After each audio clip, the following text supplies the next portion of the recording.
We remain steadfast in our commitment in delivering local news that matters. Stories that inspire. Enriching the lives of Filipinos in the Philippines and across the globe. This is your GMA Regional TV. Buong puso para sa Pilipino. Ini ang GMA Regional TV Early Edition. Hi mga puso, good morning, good morning, good morning! You're watching GMA Regional TV Early Edition. Adlaw kita sang Lunes, October 9, 2023. Ang pletehan ang nagsaka na, pero may good news naman sa mga kapuso. Ini ang sa presyo sa gatong. Wow, good news! May rollback sa presyo sa produktong petrolyo. Ganing bantayin ng mga kapuso sa dili madugay. Mga kapuso, hibaloon na ang mga nagapaunang nga balita sa Western Visayas. Ako si John Sala. Live dire sa GMA Iloilo Station. Ako naman si Aiden Prietos, live ikan diri sa GMA Bacol Station. Subong nga Lunes, dala sa gyapon namon ng mga dalago nga mga balita kag impormasyon nga dapat ninyo mahibaloan bangod local news matter. Tutok na, kaya rin ang pinakauling nga mga balita sa bilog ng Western Visayas.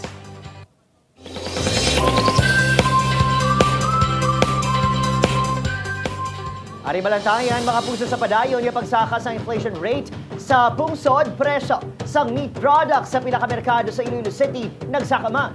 Mga vendor apektado man sa mataas nga presyo. Si Kim Salinas nakatutok. Base sa datos sa ginpagwasang Philippine Statistics Authority, naglabot na sa 6.1% ang inflation rate sa pungsod sa nakaligad nga bulan sang Setyembre. Ginatumod rason sini among pagsaka sa presyo sang food and non-alcoholic beverages, elebi na ang bugas kag cereal products. Magluwas diri sino sa datos sang PSA, dako man ang kontribusyon sang meat products kag ginpatay nga sapat sa inflation. Sa pagsekyar sa news team sa Haro Public Market, talalopang doon ang pagsaka sa presyo sa mga meat products. Naglabot na sa 360 to 380 pesos ang presyo sang kada kilo sang baka. Yara naman sa 300 to 320 pesos ang kada kilo sang presyo sang baboy. Samtang 200 pesos ang kada kilo sang baligya na isang manok. Tuman nga napektuan ang manok baligya nga sinene sa pagsaka sang presyo sang iya ginabaligya. Dako gid ang apekto sa kapital compare mo sa una sa subong. Sa una ang sa live weight pamakal namon dira lang sa 120 naglabot 110. Sa sini naglabot sa 190 per kilo. Samtang ginatipid na lang man sang konsumidor nga si June ang ila pagluto. Tipid sa pagluto para maka save maiblaw. Nagamay lang. Kim Salinas para sa GMA Regional TV Early Edition. Piso nga saka sa pletihan ginpatuman na kahapon October 8. Sa siningation ato naman pulsuhan ang publiko kaangot sa mga pagsaka. Nagikan sa Tagbak Terminal makaupod ta live si Zen Kilantang. Zen?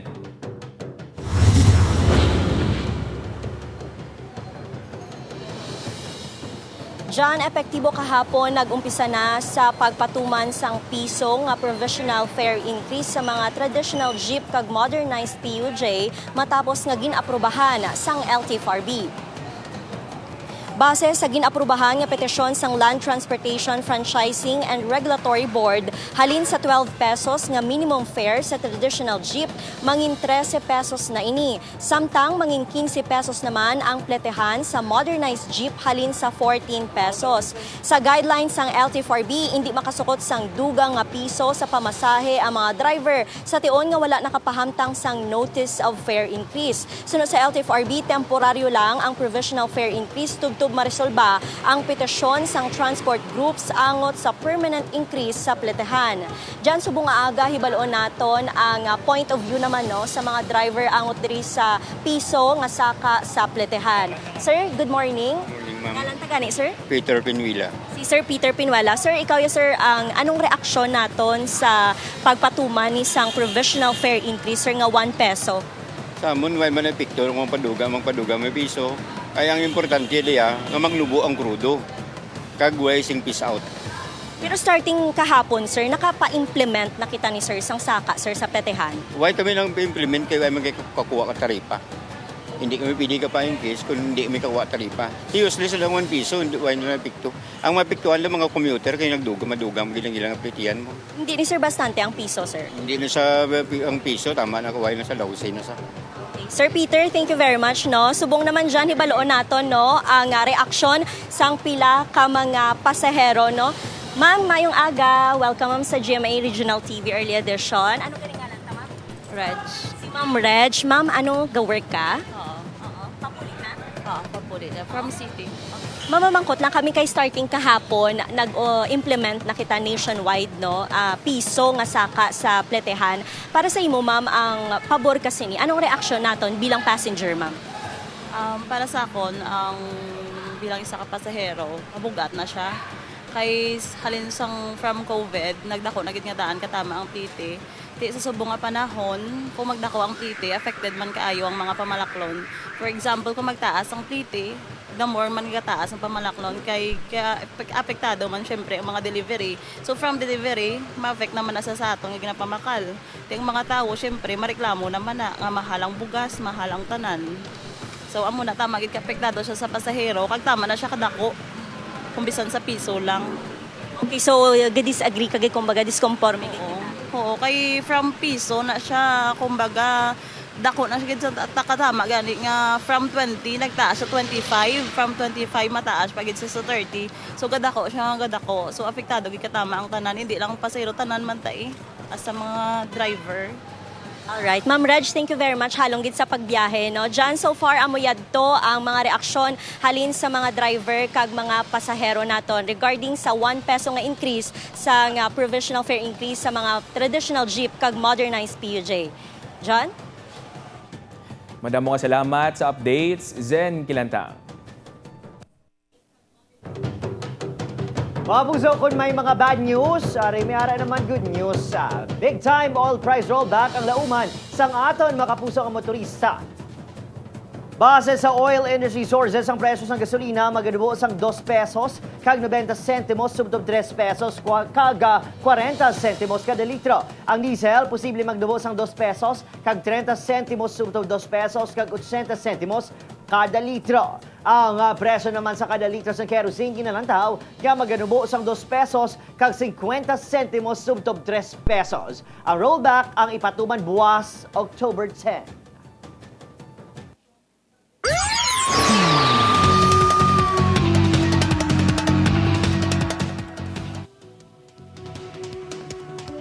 Mga puso, sa dugang balita, lalaki patay matapos madisgrasya ang ginadala sining motorsiklo sa Bacolod City. Nakatutok Irene Pedreso. Patay ang 32 anyos nga seaman nga si Ken Saison, residente sang Dos Hermanas, Talisay City, matapos maaksidente samtang nagamaneho sang motorsiklo sa Bangga, Villamar, Barangay Mandalagan, Bacolod City. Suno sa kapulisan, gindulong siyang biktima ang Abian City matapos mag-inom-inom pasado las 5 Sabado sang kaagahon. Sang paliko sa kurbada nga bahin sang dala na alang-alang si Saison kag nawadaan sang kontrol. Isa siguro sa rason nakainom sila. Ikaduwa naglagsanay gid sila. Naglagsanay sila kay from halin kundi ito sila naghalin. Naglabay na sila sa home site, nag-overtake siya. Bangod sa impact, wala na natabangan pa ang biktima. 15 metros naman ang distansya sa motor sini nga nagtabog. Abiso sang kapulisan sa mga motorista. Kung mahimo, hindi magmaneho kung nakainom. Kaglikawan man ang pagpalumbaanay sa dalan. Kung nagkaka-aksidente, gani ang wala nakainom, how much more ang nakainom? Kailain na ang aton nga wisdom, ang aton decision making kung nakainom. Social drinking lang, hindi gid ba mag-ubos-ubos. Eileen Pedreso para sa GMA Regional TV Early Edition.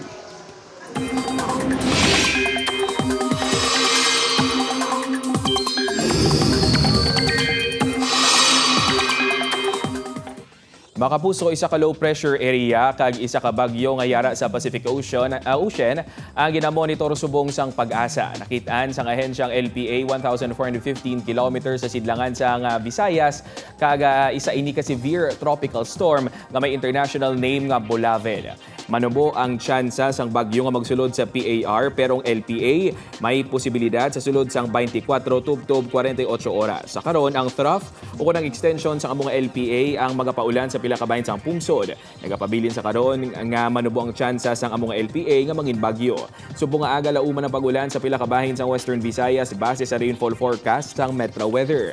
Pagkapadayon ni Nick ang maginlapnagon karon sa hapon. Posible ang mabaskog na pag-ulan sa pila ka bahin o kung pila ka lugar gani mangin alerto sa pagbaha o kung landslide.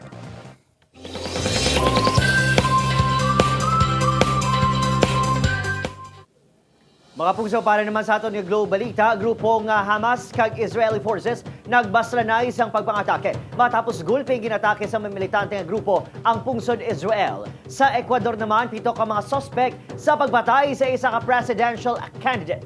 Ginpamatay man sa prisuhan. Nakatutok, Julius Belacaol. Ginabulubanta 200 ka mga Israeli ang nagkalamatay, samtang kapin 1,000 ang nagkalasamaran. Matapos golpe nga ginatake sa mga militante nga katapos ang grupo nga Hamas ang pila ka bahin sang Israel.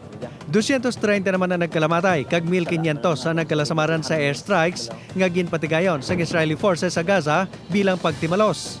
Ginabulubanta 150 naman ka rockets ang ginpalupad sang Hamas padulong sa kapital sang Israel nga Tel Aviv. Ang pagpangatake ang ginakabig pinakamasangkad nga nagluntad sa pungsod sa sulod sang pila na kadekada. Kaangot sa insidente, gindeklarar naman ni Israeli Prime Minister Benjamin Netanyahu nga atwar ang pungsod Israel. Patay ang 7 ka mga suspect sa pagpatay sa presidential candidate nga si Fernando Villavicencio samtang yara sa sulod sang presohan sa Ecuador. 6 sa mga inang nahunong sa Literal Penitentiary sa Guayaquil, samtang ang isa naman yara sa Quito Prison. Ang insidente ang nagluntad 1 ka semana antes ang runoff election sa pungsod. Ginmando na ni Ecuadorian President Guillermo Lasso ang pagkakas sa prisons director kag sa hepe sang Police Investigations Unit kaangot sa among mga insidente. Ginaimbestigaran naman sang Attorney General's Office kung nga wala natuman ang mando nga isaylo ang mga inmates nga ginpatay sa Literal Penitentiary. Si Villavicencio ang ginpatay samtang nagabiya sa isa ka campaign event sa Agosto. Julius Belacaol para sa GMA Regional TV, Early Edition.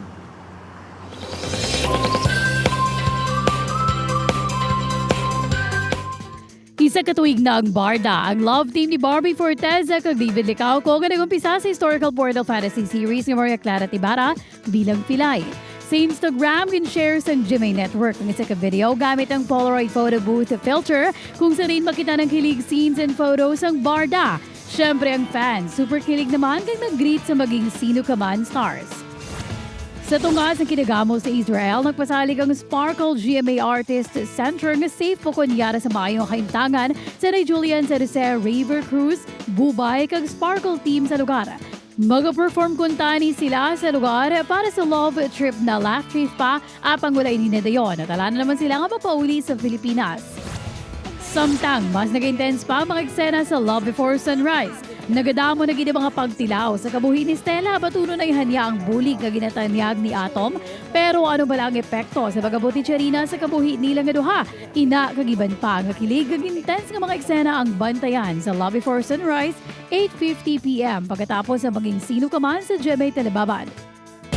Ini ang GMA Regional TV Early Edition.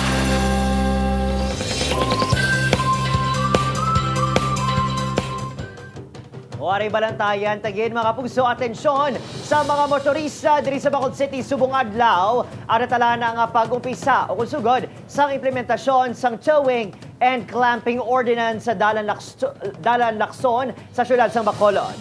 Madumduman nga sang nagligid ni semana isa ka dry run ang ginpatigayon sang sang bitaw o kung Bacolod Traffic Authority Office kagapin 50 ka masalakyan ang nasampulan. May mensahe naman si Bitaw Head Major June Giliba sa ginapabot nga diskarte sa mga madakpan nga posible magpakuno-kuno nga wala ideya sa no parking zones sa Bacolod.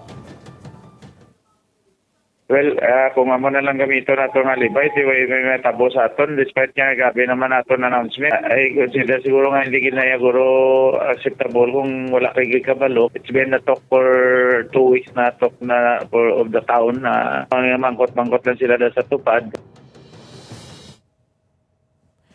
Natapos na ang pagpahamtang sa mga markings para sa loading kag unloading area sa Iloilo City proper kag padayon ini nga ginapatigayon sa iban pagid nga mga distrito. Ini ang kabahin sa preparasyon sang syudad sa pagpatuman sang Enhanced Local Public Transport Route Plan sang PSTMO kaupod ang City Engineers Office. Santo sa Enhanced LPTRP sa mga loading kag unloading areas lang pwede nga magpasakay kag magpapanaog sa mga pasahero. Sang Biyernes kuntani ang pagsinapol sa tunga sa PSTMO kag transport groups agud gahambalan ang dapat pagid nga hitsuhon apang wala ini nadayon. Pati ang masangkad nga paghatag sang impormasyon sa nagkalain-lain nga sektor wala pa sang piho nga schedule. Sa piyak sini pasalig ni Jack Kunlo nga ila tinguhaan nga mapatuman na ini sini nga bulan sang Oktubre.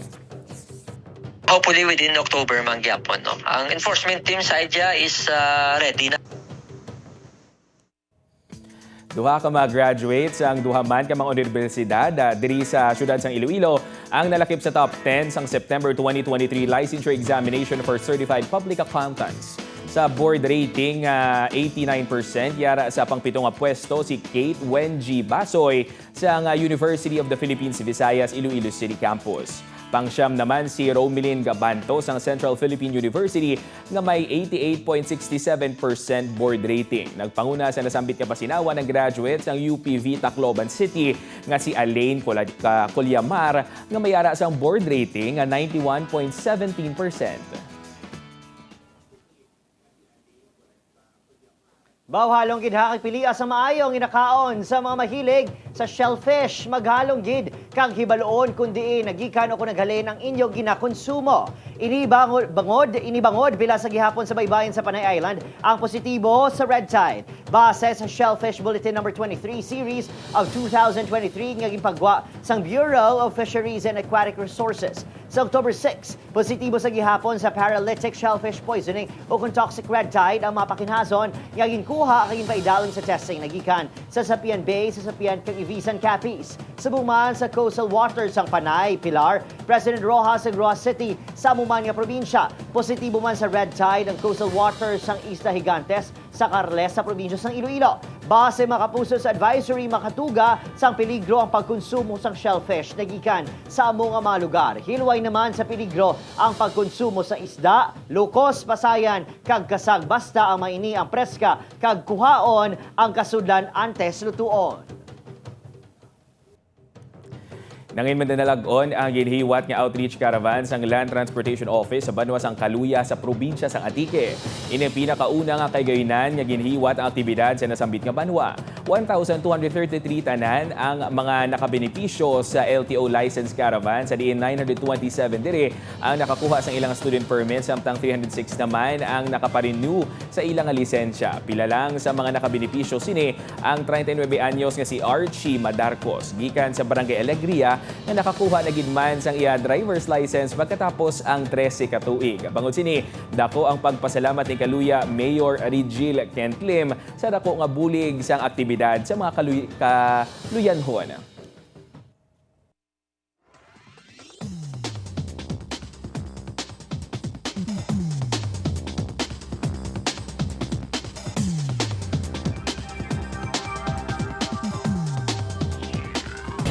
Ini ang GMA Regional TV Early Edition.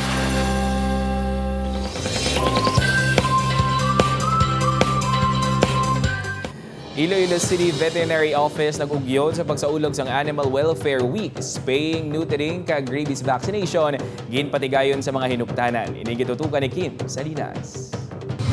Ginabanta 80 ka mga fur parents kaupo dahil mga fur babies ay napadulong sa Sunburst Park sa Barosang Aga. Iniagod magpakigbahin sa pagpatigayon sang rabies vaccination, spaying and neutering sang ilang mga hinuptanan. Ginpangunahan ang aktibidad sang Iloilo City Veterinary Office bilang pag-ugyon sa Animal Welfare Week Santo sa Proclamation No. 715. Sa ginpatigayon nga buluhaton, matinalagon nga nabakunahan ang 160 ka mga hinuptanan. Sa ginabanta nga 40,000 nga populasyon sang idok kag kuring sa syudad sang Iloilo, nakabakuna ang City Veterinarian Office sang masobra 20,000 ka mga hinuptanan. So nasa 50% nakita na vaccination rate and we are looking forward na maaprubahan yung procurement na additional vaccines nato, rabies vaccines.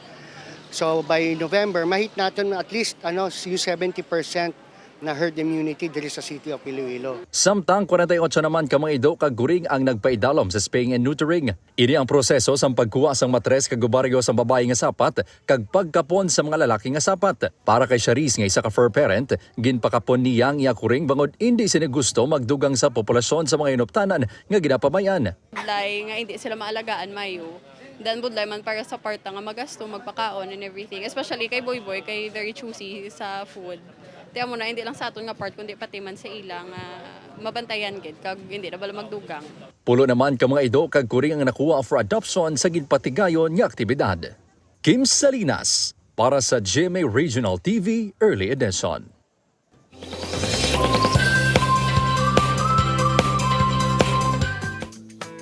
Sa Bacolod City, mga puso, Mascara Festival 2023 ginbuksan na sang Biyernes kay Watan nangin Madinuago. Nakatutok Aileen Pedreso. 5, 4, 3, 2, 1, Bacolod City, Happy Mascara Festival 2023! Nangin worth it ang masobra 6 ka oras nga hulat sa mga bisita kag syempre mga Bacolod nun. Agud masaksihan ang opisyal na pagbukas ng Mascara Festival 2023 o kunang salubong sa Mascara 2023. Antes ang deklarasyon, naghatag sang kalingawan ng live bands, bagay nga gin-enjoy gid sa mga tumalanaw sa Bacolod City New Government Grounds. Ang Irish national nga si Danny upod ang girlfriend nga Pinay nga si Jennifer, nalipay nga masaksihan ang Mascara Festival sa Bacolod City subong nga 2023. Sang nagigad kuluabi nga tuig, wala sila nakatambong sa selebrasyon, bangod wala nakahingagaw nga makakuha sang tiket. Gani karon nga Mascara Festival, luyag sa magnobyo nga mangin unforgettable ang ilang nga experience. 11 months I've been listening about Mascara. I'm excited. Very good. Ang ilang nga Mascara dance. Yeah, tapos ang mga tao diri sa Bacolod. Kag ang NCC, kag ang highlights sa mga gabi. Ang amay naman nga si Marvin, simple lang ang goal nga ma-enjoy ang Mascara Festival kag magsinadya upod ang pamilya. Ang maalagaw ko lang mga bata, okay na sa akin. Upod Keruel Manggoy, Aileen Pedreso para sa GMA Regional TV Early Edition.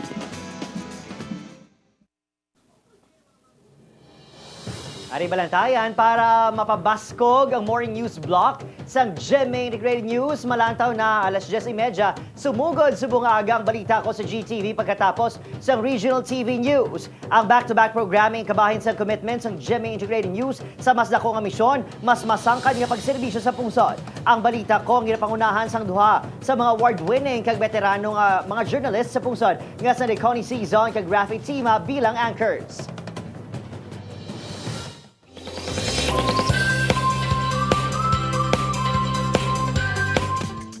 Alabira viva kay Senyor Santo Niño Drums. Liwat naman nga naglinagumba sa Mandanalagon nga opening salvo sang Kalibo Santo Niño Ati-Atian Festival 2024. Si Julius Bilacaol nakatutok.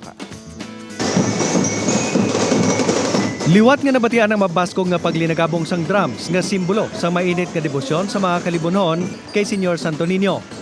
80 ka mga tribo kag modern groups ang nagupod o kung nagsadsad padulong sa Pastrana Park sa Kalibo Aklan sa ginpatigayon nga opening salvo sang Kalibo Santo Niño Ati-Atian Festival 2024. Isa ka programa ang ginpatigayon kadungan sa pagdeklarar sang opisyal nga pagbukas sang ginakabig Mother of All Philippine Festivals. I now declare the opening of Kalibo Santo Niño Ati-Atian Festival 2024. Viva kay Senyor Santo Niño! Viva kay Senyor Santo Niño! Kaupod sang LGU sa selebrasyon ang GMA Regional TV.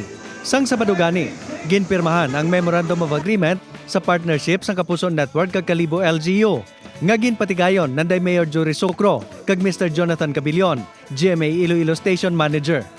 Naghatag man sang dugang nga kasadya si Kapuso actress and TikTok Clock host Rabia Mateo. All-out performance si Rabia sa iya dance number. Siyempre, nagpasampol man ini sa pagrampa. Game na game naman nga ginbaton sang fans ang challenge sa pagrampa sa stage ni Rabia. Nagpaki-groovy man ini sa mga Kalibunon. It's very overwhelming, I'm very flattered, and I'm so honored to be part of the opening ceremony. Magasugod ang nagkalain-lain ng mga aktibidad sa Calibos Santo Niño Ati-Atihan Festival 2024 sa ikaduhang semana sa Enero. Julius Bilacaol para sa GMA Regional TV, Early Edition.